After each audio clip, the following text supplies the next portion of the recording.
Salut et bienvenue dans un nouvel épisode du podcast Les Geeks des Chiffres. Nouvel épisode, nouvelle masterclass. Une fois n'est pas coutume, j'ai le plaisir d'accueillir Mallory Pereira qui a fait le choix de préparer le DCG et le DSCG 100% en candidat libre et 100% à distance. Avec, pour te présenter rapidement, Mallory, tu as deux enfants, un travail à temps complet, tu n'es pas en alternance, tu as validé ton DCG avec une moyenne de 12,70 sur 20, avec quelques notes, avec des notes que j'aime bien mentionner parce que c'est des notes aussi qui sont représentatives de ce qui peut exister. Alors représentative, peut-être pas tout à fait parce que tu es certainement un peu au-dessus de ce qui existe. Mais si je dis, alors, première année, 16,75 en compta, anglais 16,5, compta pro deuxième année, 11,5, le mémoire en troisième année, 17, et puis quelques matières comme la finance par exemple, avec 9 sur 20. Mais tu as réussi à passer ton DCG euh, entre guillemets «sans embûche», en le faisant dans le schéma traditionnel, 3 années où tu as passé chaque année en candidat libre pour valider ses yeux et puis, bah, une fois que tu as validé ton DCG, tu es parti sur la préparation du DSCG. Bienvenue Mallory dans cet épisode. Merci beaucoup Nicolas pour l'invitation et pour la présentation. Alors, du coup, le but pour moi, c'est, tu vois, Mallory, il y a beaucoup de gens qui ont peur de préparer le DCG et puis, bah, toi, tu le sais très bien, hein, puisque comme, tu travailles aussi au sein de l'école en ligne des Geeks des Chiffres, que tu as pu aussi beaucoup travailler et échanger avec des étudiants, tu connais aussi quelles sont, bah, leurs problématiques, leurs doutes, leurs peurs, leurs craintes, leurs problèmes et donc j'aimerais que, bah, une personne qui se dise, «J'hésite à faire le DCG parce que je m'en sens pas capable, parce que je vois qu'il y a 36 ou 43 de taux de réussite chaque année, donc ça me fait flipper. J'ai une organisation de travail, j'ai un métier à temps complet. Comment je fais pour m'organiser? Le but, c'est que, bah, avec ton témoignage, bah, ça puisse donner soit envie ou soit se dire: «Ah non, en fait, c'est vraiment pas pour moi». Déjà, qu'est-ce qui t'a donné envie de préparer le DCG? Alors, ça remonte un petit peu à ma jeunesse. Quand, j'ai passé le bac, j'avais attaqué avec un DCG du coup, à l'école et puis bon en fait, j'ai fait 4 mois et je suis partie, j'ai pas continué et quand j'ai eu mon premier enfant, je me suis dit que c'était un peu un tournant de ma vie où là, j'avais envie de me lancer sur quelque chose qui me tenait vraiment à cœur parce que l'expertise comptable m'avait jamais trop quittée.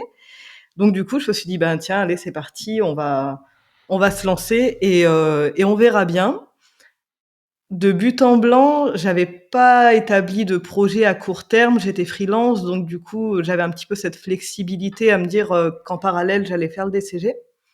Donc du coup, c'était pas, par exemple, pour intégrer un poste, 6 mois plus tard, 1 an plus tard et du coup, je me suis renseignée, j'ai vu que c'était possible de le faire entièrement en candidat libre et là, déjà, c'était un premier soulagement où, je me suis dit: «Je vais pouvoir enfin m'organiser comme je veux sur des études» et ça a un avantage quand on a un travail, quand on a une vie de famille. Donc ça a été un petit peu le point de départ, voilà, où, je me suis dit: «On va se lancer dans ce projet fou du DCG, DSCG, puis peut-être après le DEC, on verra». Donc, Mallory, comment ça se fait que tu es partie à l'école et Mmh. puis au bout de 4 mois, bah, tu t'es dit: «En fait, laisse tomber»? Est-ce que tu bah, c'est pour quelle raison, en fait, tu as fait le choix d'aller à l'école et pour quelle raison tu as fait le choix d'arrêter? Hem, j'ai vu un fossé énorme. Alors j'étais, issue du bac STG, CFE, donc compta finance d'entreprise et je suis arrivée au DCG, je me suis retrouvée face à une pédagogie où on lisait les livres d'Uno en cours et bah, déjà on s'ennuie, on n'arrive pas à rester concentré pendant 2 heures, à lire juste des livres, à bon, ça manquait un petit peu de vie, ça manquait un petit peu d'illustration aussi et ça crée un flou du coup sur, tout ce que j'avais pu apprendre avant. Je me suis dit: «Mais si c'est ça, j'ai pas envie de passer, mes 5 prochaines années d'études comme ça». Donc du coup, je suis partie et cette méthode d'enseignement, c'était pas pour moi. OK, hyper intéressant ce que tu pointes du doigt parce que, là, toi aussi, tu as appris à te connaître. C'est marrant parce que ça veut dire que c'est comme si que tu es parti dans un endroit, ça t'a fané, tu avais pas envie, ça tu t'es dit: «À quoi bon?» et puis, quand tu t'es dit: «Ah bah, je peux le faire en candidat libre», là, il y a quelque chose qui t'a motivé. Alors, tu as employé le mot juste avant et je l'ai écrit, tu as dit: «C'était un soulagement pour moi». Du coup, pourquoi c'était un soulagement et pourquoi cette méthode plutôt à distance ou flexible, elle est plus adaptée à toi? Elle sera forcément plus adaptée parce qu'on va pouvoir s'organiser comme on peu, pas comme on veut, mais comme on peut, en ayant justement, des obligations en parallèle et du coup de savoir que si on a envie, je sais pas, de travailler le matin très tôt, ben, avant de préparer les enfants, avant de travailler, de commencer sa journée ou le soir très tard, eh bien, on fait comme on veut et là, c'est là où c'est un soulagement, c'est Mmh. que les seuls comptes qu'on a à rendre, c'est à soi-même. Alors, c'est parfois plus compliqué parce que ça demande de l'exigence, mais du coup, on n'est pas obligé de tenir un rythme imposé par une école en parallèle. OK, hyper clair. Alors, pour moi, le but de ce genre de questions et j'alerte aussi déjà tous ceux qui vont nous écouter, c'est pas parce que nous, les geeks des chiffres, on prépare le DCG à distance, que moi, je vais forcément, pousser le fait que tout le monde doit faire le DCG à distance. Absolument pas. Moi, j'ai fait de la formation présentielle directement face à des personnes et puis de la formation en ligne et en fait, il y a des trucs qu'on va trouver chez l'un qu'on n'aura pas chez l'autre. C'est chaque méthode pédagogique va s'adapter à son propre besoin. Donc pour ceux qui nous écoutent, à ceux qui hésitent ou ceux qui même sont en DCG et qui voient qu'ils sont à l'école et ils n'y arrivent pas, bah, faut peut-être essayer autre chose et puis ceux qui sont à distance et qui n'y arrivent pas, bah, faut peut-être essayer aussi inversement autre chose. Donc le but, c'est d'avoir quand même un discours qui soit équilibré. Moi, je partage aussi ton point de vue. Quand j'étais à l'école, à l'époque, bah, j'ai fait une partie à l'école et puis c'était très bien et puis, bah, comme j'avais bien réussi et que j'avais envie de me marier, bah, du coup, je me suis dit: «Je vais aller travailler, j'ai plus besoin d'aller à l'école, je vais faire mes autres UE en candidat libre» et puis ça fonctionnait très bien. Ça a été bien d'un côté, j'étais à l'école, c'était OK et puis après ça m'a saoulé, bah, du coup, je l'ai fait en candidat libre. C'est ça aussi l'avantage de ce cursus DCG, DSCG, c'est que, bah, en fait, tu fais comme tu veux et ça, c'est trop bien. OK, du coup, alors, quand tu rentres avec quand même 2 histoires, quand tu étais étudiante, quand tu le vois en candidat libre, c'est comment tu commences et comment tu fais la découverte du cursus? Parce que aussi le but, c'est que les gens ils puissent, écouter ton propre parcours pour se dire: «Bah, je peux peut-être, faire la même chose ou m'inspirer pour que je puisse aussi préparer de mon côté». Ramène-nous, c'était quand? C'était 2020 que tu avais commencé? Oui, 2021? oui, OK. 2021, je crois. OK, alors ramène-nous dans cette, période et comment tu as fait? Alors, de manière un peu proactive, j'ai fait plusieurs recherches du coup, pour, savoir comment on pouvait s'organiser et s'il y avait des écoles qui proposaient, le parcours en candidat libre et du coup avec cette flexibilité de s'organiser comme on veut. Bon et bah, par pur hasard et là je vais faire un peu comme les geeks des chiffres, mais je suis tombée sur une vidéo de toi qui présentait justement le cursus, qui était possible à réaliser en candidat libre. Et de là, j'ai cherché un petit peu quels UE, se passaient la première année. J'avais un peu zappé les infos depuis le lycée. Quels, UE la première année, la deuxième année et cetera, donc comment s'organiser. Du coup, comme j'avais pas forcément de contraintes de temps ou d'UE à passer pour intégrer un poste, je me suis dit: «Je vais faire, le parcours, scolaire avec, le socle de base de la première année et puis j'enchaînerai, sur la deuxième année classique et pareil pour la troisième année».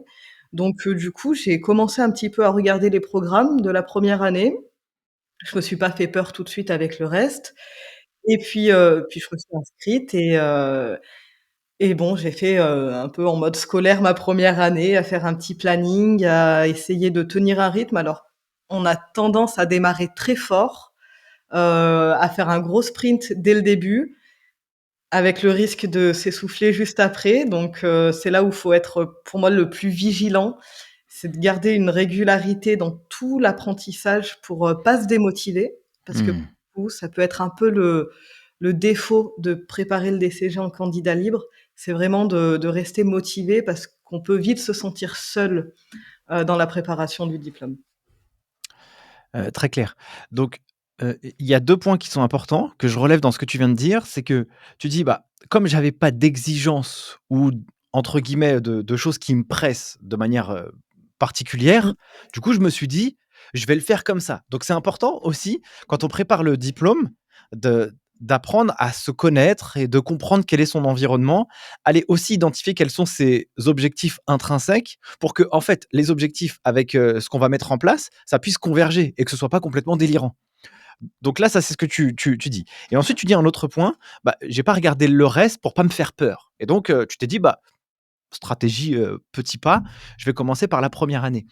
Hem, là, j'ai l'impression qu'il y a de l'expérience dans ce que tu racontes. C'est qu'on a tendance à être hyper motivé et après on s'arrête. Comment justement toi tu as gardé le flux de motivation au fur et à mesure? Ça a été quoi un peu ta recette ou ta méthode justement pour garder ce rythme? Et n'oublions Alors pas que tu as un métier, tu as une vie de famille et puis tu dois faire une licence qui se prépare traditionnellement en 3 ans. oui et bah, du coup, c'est un petit peu toutes ces contraintes qui m'ont forcée à ralentir un petit peu le rythme justement. Ou, du fait que, bah, chaque jour, on a des obligations qui nous sont propres. On peut pas forcément allouer, je sais pas, 7 heures dans la journée à la préparation du diplôme. Donc ça force quelque part à faire des pauses et c'est là où on se rend compte que, bah, parfois, faire une coupure, ça permet aussi de reprendre de l'énergie et ça permet de prendre du recul sur des cours qu'on n'a pas compris, sur, quelque chose où on a un peu plus bloqué. Donc du coup, avec le recul, sur le coup, je l'ai pas forcément vu comme ça, mais avec le recul, toutes ces contraintes-là, ça a été bénéfique pour, garder une régularité, pour pas trop s'enflammer, sur les 3-4 premiers mois de préparation et justement d'adapter, de redéfinir un planning plus adapté à nos contraintes et du coup, par dépit, de tenir le rythme jusqu'aux examens. Donc, ça veut dire, aussi toi dans ton organisation de travail, est-ce que, tu es plutôt la team, «Je m'y mets au mois de mars, et donc je suis à fond» ou est-ce que c'est un peu tout le temps? Ça a été quoi aussi cette, rétrospective sur les 3 années? Et j'imagine qu'il y a l'année 1, l'année 2 et l'année 3 et donc à chaque fois il y a peut-être une courbe d'apprentissage? Qu'est-ce que tu as fait en année 1 que tu as pas fait en année 3 et inversement? Oui, j'ai fait aucune année de la même manière. La première année, je pense non, j'ai été plutôt de la team à se préparer bien en avance quand même, on va dire à partir de novembre, il me semble. Mmh. Heu, En général, ça va. Dès que j'avais les résultats des examens, j'essayais de réenchaîner derrière. La première année, donc bon, beaucoup plus scolaire, les cas pratiques, le petit planning, les cours qu'on revoit plusieurs fois si besoin. Non, en deuxième année, j'ai pas tellement fait, cette méthode-là. J'ai été un peu plus, en improvisation d'apprentissage, donc c'était pas la bonne solution parce qu'on se retrouve aussi à un mois des examens avec un stress énorme. Donc bah, ça, je déconseille. Après, s'il y en a à qui ça peut correspondre, ce côté très challenge du dernier moment, mais c'est un peu angoissant, surtout quand on rentre dans le vif du sujet à la deuxième et troisième année, ça devient compliqué. Et la troisième année, un petit peu comme j'ai pu aussi, mais quand même avec un petit peu plus de rigueur qu'à la deuxième année. Et je pense que c'est important dans la globalité de pas forcément s'y prendre au mois de mars pour aller passer les épreuves au mois de mai. C'est un peu court pour le niveau de stress, mais c'est aussi, court peut-être pour assimiler les notions sur le long terme. Mmh. Parce que tout le DCG est lié, le DSCG est lié au DCG, donc je pense que c'est important de bien ancrer les notions, de base pour les retenir après et gagner du temps. Toi, c'était, est-ce que tu te bloques un moment donné dans ta journée ou dans ta semaine pour travailler? C'était quoi à peu près ton rythme de révision? Est-ce que c'était un peu tous les jours? Est-ce que c'était juste 2 fois par semaine? C'était comment en fait, ça se passait? J'essaie de le faire un peu tous les jours. En fait, dès que je peux, donc la fameuse stratégie des 5 minutes. Alors, on prépare pas le DSCG en 5 minutes par jour, ce serait pas vrai. Mais dès que j'avais un petit moment de creux, bah, au lieu de scroller le téléphone, en fait, je prends mes cours, je vais sur la plateforme ou je fais un cas pratique et peut-être que ça va réunir, une quarantaine de minutes dans la journée. Pour moi, c'était plus simple de le faire le soir. Hem Par exemple, là, en fait, le midi dans ma journée de travail, j'en ai pas forcément envie parce que comme je travaille déjà sur des projets DCG, DSCG dans mon quotidien, j'ai pas envie de m'ajouter, ça le midi. Donc bon, le soir, c'est bien et le week-end, j'essaie de me prévoir des plages horaires un petit peu plus larges comme, 1 heure ou 2 heures le samedi, pareil le dimanche matin. Voilà, j'essaie de l'étaler dans la semaine le plus possible pour pas avoir à me retrouver, par exemple, le dimanche après-midi à bosser 6 heures sur le DCG. Je sais qu'après on est fatigué, on n'a plus envie et ça c'est là que ça crée de la démotivation.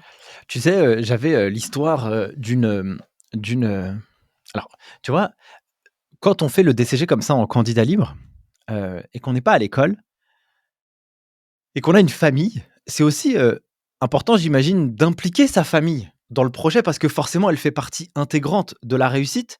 Du coup, comment toi tu as vendu ça au sein de ta famille pour justement est-ce que tu l'as imposé? Tu dis: «Écoute, mes cocos, c'est comme ça et pas autrement». Justement parce qu'il faut aussi savoir trouver des compromis parce que j'imagine que si tu es pas soutenu, bah, du coup c'est difficile aussi d'y arriver. Oui, là où non, je l'ai pas imposé en disant: «Ça va se passer comme ça». Non, non, j'ai beaucoup discuté, avec mon mari sur le sujet en lui demandant si c'était pas un peu fou comme, projet. Et en fait, son soutien, c'est primordial d'avoir le soutien de ses proches. Moi, j'ai aucun membre de ma famille qui est parti, dans des études d'expertise comptable, donc c'est compliqué de les gens ne s'imaginent pas tout ce que ça peut demander ou toutes les épreuves qui vont tourner autour de la compta, qui ne sont plus de la compta. Donc j'ai essayé de le présenter, de le simplifier, pour expliquer les attentes du diplôme, aussi, de voir ce qui était possible à mettre en place pour s'organiser. Par exemple, mon mari, il est entrepreneur, donc du coup, il a un rythme de vie qui est assez effréné. Donc lui, c'est pareil, il a concilié un petit peu son emploi du temps pour me laisser un petit peu de temps, les week-ends et les soirs pour réviser. Après, en ayant des enfants, je remercie ma maman qui m'a bien aidée, de temps en temps à garder à garder mon fils pour justement ces plages de révision. Là où c'est un peu plus compliqué dans ces cas-là, c'est plus, sur l'apprentissage parce que des fois on a envie de parler de ce qu'on apprend, de le transmettre et c'est à la fois un bon exercice et un peu plus difficile parce qu'il faut le simplifier, il faut Mmh.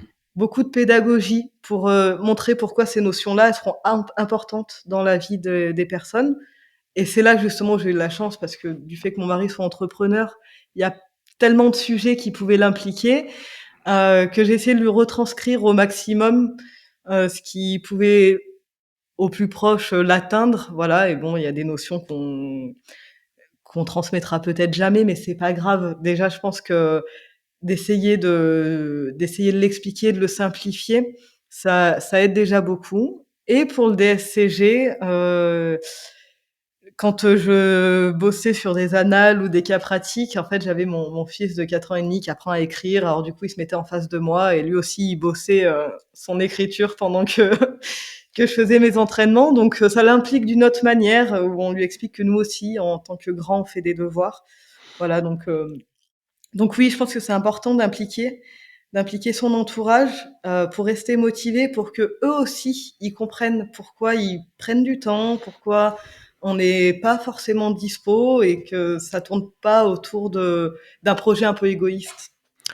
Hyper clair. Donc là, tout de suite, là, j'essaye de résumer déjà un peu ce qu'on s'est dit jusqu'à maintenant. Donc il y a plusieurs étapes. Toi, tu as aussi appris à identifier quelle est, ta manière de fonctionner et comment, tu veux étudier. Donc pour ce faire, bah, tu as déjà commencé cette partie déjà, à l'école et puis finalement ça n'a pas été pour toi, donc tu as trouvé une solution plutôt en ligne. Alors c'est les guides des chiffres, mais ça pourrait être une autre solution. Il y a pas de thèse à ce niveau-là, mais bien sûr, venez chez les guides des chiffres. On a des taux de réussite jusqu'à 2 fois supérieurs aux moyennes nationales, donc n'hésitez pas.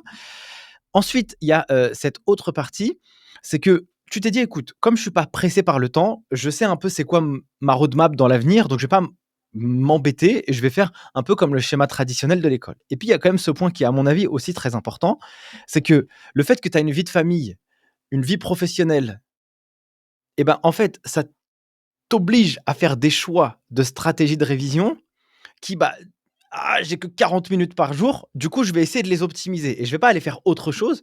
Je vais aussi essayer d'aller atteindre mon objectif plutôt long terme, de fixer le DCG, DSCG et pourquoi pas le DEC comme tu le reprends au début, justement pour y arriver. Et là, il y a aussi le fait de pouvoir impliquer sa famille qui est à mon sens fondamental parce que je pense que ce genre de choses et comme tu l'as dit, les gens ne mesurent pas, l'énergie et la quantité de travail que ça nécessite, ce genre de cursus, c'est pas une blague, hein. Ne serait-ce qu'une UE, ça rigole pas de pouvoir avoir la rétention d'informations importante.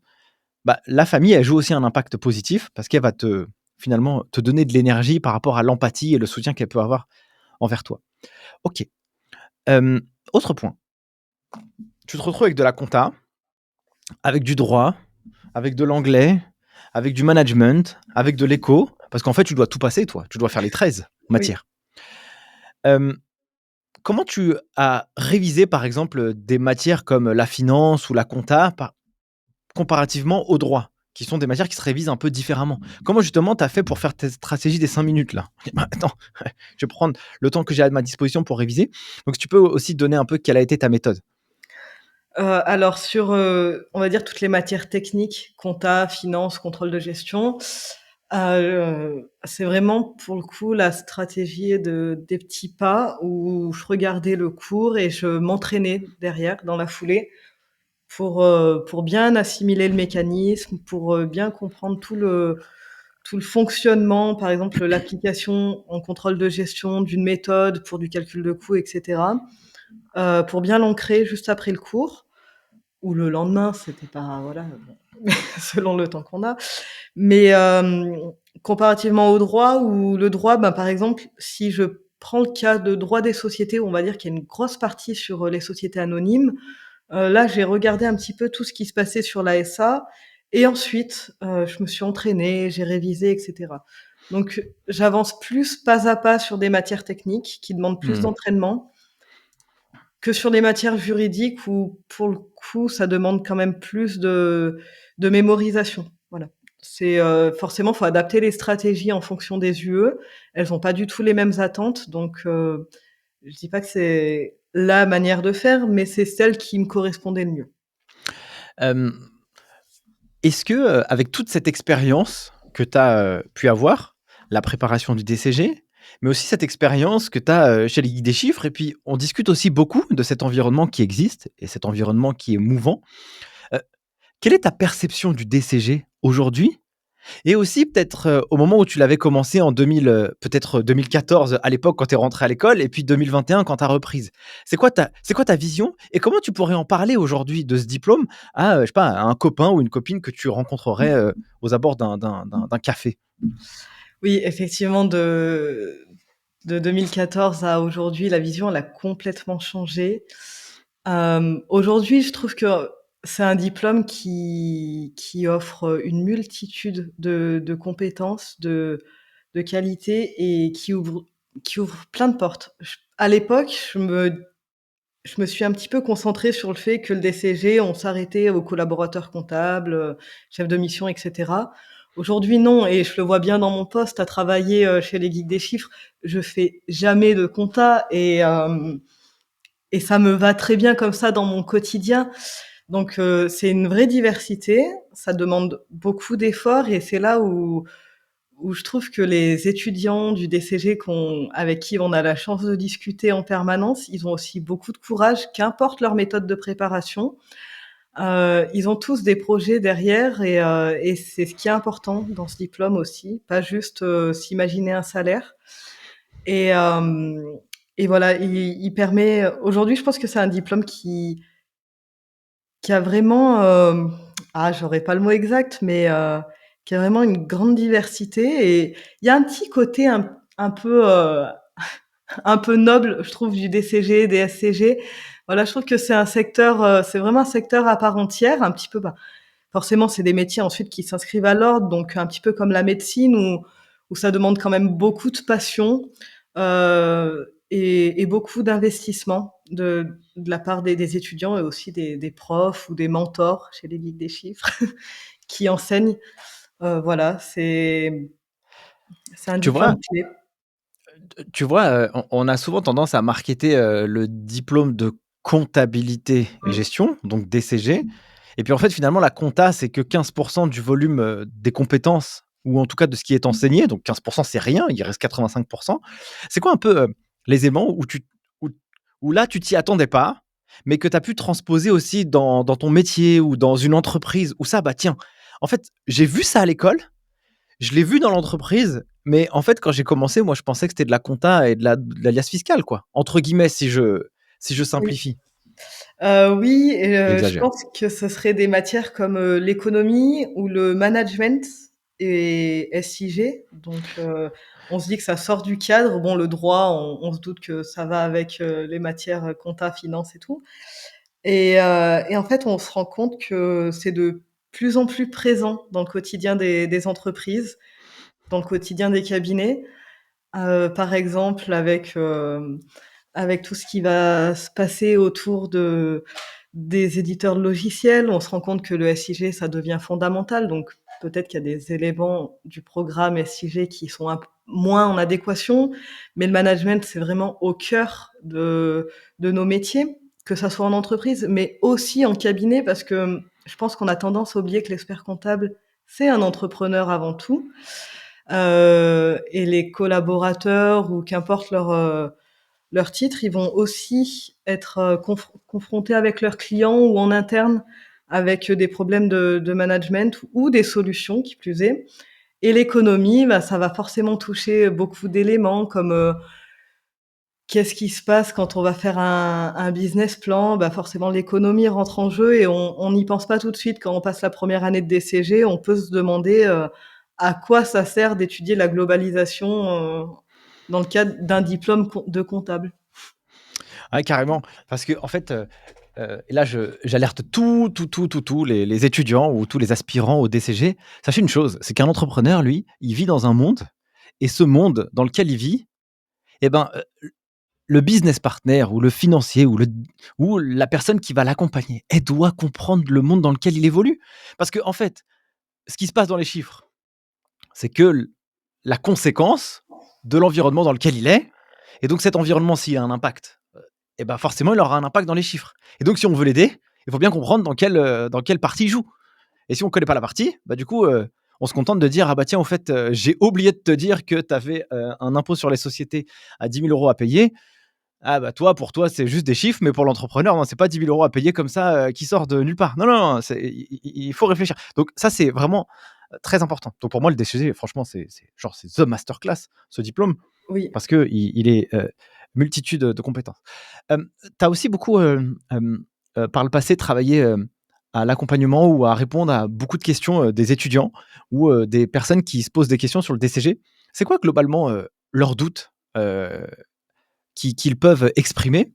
Et justement, qu'est-ce que tu pourrais leur répondre sur ces quelques doutes qu'ils peuvent avoir, bah, pour pouvoir les rassurer ou au contraire, bah, non, pas les rassurer parce que ça fait aussi partie, des règles du jeu, c'est dur, oui, c'est dur. C'est dur, oui, mais il y a peut-être, des solutions qui permettent que ce soit moins dur. Donc, si tu peux aussi, je sais pas, identifier peut-être, 2-3 éléments qui permettent de donner, du feedback à ceux qui nous écoutent. On va dire les problématiques qui revenaient souvent, c'était le temps. Est-ce qu'ils vont avoir suffisamment de temps pour préparer le diplôme? Et est-ce qu'ils vont y arriver? Donc est-ce qu'ils vont valider leurs UE? Comment ils vont s'y prendre? Et on va dire que c'est les 3 problèmes qui reviennent souvent. C'est: est-ce que j'aurai le temps? Est-ce que je vais y arriver? Et comment je fais pour y arriver? Donc là, forcément, on est plus, sur, des personnes qui vont préparer en candidat libre parce qu'il y a quand même une absence de méthode, surtout quand on commence. Et là, ça dépend aussi du cas de chacun. Sur la question du temps, je pense que c'est essentiel quand on a aussi, cette absence de contrainte temporelle, de se dire: «OK, je me fixe un objectif de 4 ans». C'est pas grave, c'est pas 3 ans. Il y a personne qui sera là pour vous dire, «Tu mis 4 ans au lieu de 3». On s'en Mmh. fiche. Mais, on se fixe 4 ans parce que, c'est un idéal pour nous de préparer, 3 UE par an. On peut pas plus, OK. Il y a jusqu'à 8 ans dès que la première UE est validée, donc aucun problème, c'est safe. Sur est-ce que je vais y arriver? Là, c'est un petit peu la question mystère. Il y aura forcément des UE où on va mieux y arriver que d'autres et c'est OK, il y a 13 UE. On peut pas avoir 17 à toutes les UE ou peut-être que si et c'est tant mieux, mais si on n'a pas ces notes-là, c'est pas grave. Comme tu disais tout à l'heure, moi j'ai eu 9 en finance. En soi, j'en ai pas fait une dépression, tout va bien. Donc c il faut juste savoir, appuyer sur, nos points forts. Quels UE on va mieux réussir, sur, quels éléments je peux aller chercher le plus de points d'avance. Ça permettra de rattraper le reste et c'est très bien. Et le comment je vais y arriver, ça va vraiment être une question d'organisation ou au maximum. Et pour l'avoir fait et ne pas l'avoir fait, c'est vraiment de réaliser un planning. Alors pas forcément à la minute, pas forcément au jour, peut-être à la semaine, en se donnant un peu des objectifs. Moi, cette année au DSCG, je me suis servie de ChatGPT, un petit peu en mode, j'ai envie d'être assistée là-dessus. Il m'a aidée à faire mes plannings et ça s'est très bien passé. On réadapte, on réajuste. C'est aussi ça, le diplôme, c'est de savoir s'adapter. Donc ne pas partir avec trop de stress dès le début. On aura le temps de voir après en fait, de réajuster, de éventuellement repasser des UE, c'est pas grave. On le fait l'année d'après. On sauve pas des vies tout de suite. Donc il faut un peu se déstresser avec toute la pression. Il y en aura assez dans le diplôme, pour avoir un peu de stress après. Merci, Mallory, pour ce partage. Je vais clôturer avec, cette partie, donc pour moi, c'est très clair. Le temps et comme et est-ce que je vais y arriver? Alors ça, c'est très, très intéressant et on le voit tellement souvent. On est là, c'est les ouvertures des épreuves, on est à 4 mois des examens. «Ah, est-ce que tu penses que je peux faire, 13 UE en 4 mois?» Eh, excusez-moi les gars et les filles, mais franchement, on va pas il y a pas de recette magique, hein. Le Le temps, temps. c'est, heu, il faut s'y prendre suffisamment à l'avance. Heu, Après, toutes les histoires sont possibles. Moi, j'ai vu des gens, heu, passer le DCG en 9 mois. J'ai vu des gens passer le DCG et le DSCG en 2 ans. J'ai Mmh. vu des gens avoir, 18-51, au DCG en le faisant dans un schéma traditionnel. J'ai vu des gens avoir validé avec 10. Peu importe, on s'en fout. En fait, il faut apprendre à se connaître. Il faut pas trop se comparer aux autres. Les autres, ce qu'ils font, bah, c'est aussi le but de cet épisode, d'avoir toi en illustration, Mallory, pour qu'un de se dise: «Bah, en fait, ouais, mais c'est OK pour moi, c'est cool, quoi. Si j'ai 16 d'un côté et puis 6 de l'autre, bah, je m'en fous, en fait, j'aurai mon diplôme à la fin et j'en ferai pas une dépression et puis si je l'ai pas en 3 ans, je l'ai en 4 et bah, c'est OK, fine», tu vois? Donc ça c'est OK. Donc quoi qu'il en soit, le temps, il faut s'y prendre suffisamment à l'avance et je pense aussi qu'il faut apprendre à se connaître pour savoir comment je vais faire pour y arriver. Bah, après il y a pas de secret, hein. Il faut du temps et il faut bosser, quoi. Il y a pas de Oui. Oui, oui, exactement et puis se dire aussi que, si on a eu, moins de 10 à une UE, c'est pas grave, on peut revoir des notions plus tard. Mais comme quand on a eu 17, on peut les oublier 6 mois après et les revoir plus tard aussi. ouais, carrément. Ouais, il y a pas de règle, précise, je pense. Très bien. Merci beaucoup, Mallory, À d'avoir toi. participé à cet épisode. C'était, un vrai plaisir. Mille merci à tous d'avoir suivi cet épisode jusqu'à maintenant. S'il vous a fait kiffer autant que j'ai pris de plaisir à le réaliser, n'hésitez pas à mettre un like, à partager à tous vos camarades qui passent le DCG ou le DSCG. Puis, bah, Mallory, on fera, un épisode, plus tard, lorsque le DS. DSCG sera validé. Exactement, ma chère Malo. Merci à tous et si vous souhaitez vous inscrire à la plateforme en ligne Ligue des chiffres, vous avez le lien en description de cet épisode. Et puis, vous avez aussi un code promo YT1 qui vous donne moins 10% à tous nos formules d'abonnement sur la plateforme en ligne La Geek des Chiffres. Sur ce, je vous souhaite le meilleur et je vous dis à la semaine prochaine pour un prochain épisode. Ciao!